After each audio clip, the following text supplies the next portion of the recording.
మీ లైఫ్‌లో ఒక్కసారైనా దేవునికి మాట చెప్పారా? ప్రభా ఎన్ని కష్టాలైనా, ఎన్ని నష్టాలైనా నా జీవితం నీతోనే అని.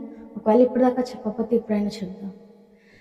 ఎన్ని కష్టాలైనా, ఎన్ని నష్టాలైనా నీతోనే నా జీవితం.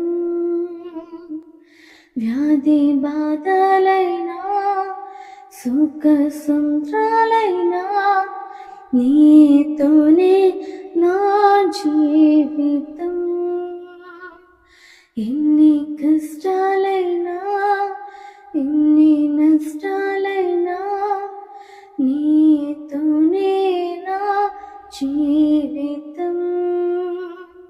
వ్యాధి బాధలైనా, సుఖ సంద్రాలైనా నీతోనే నా జీవితం.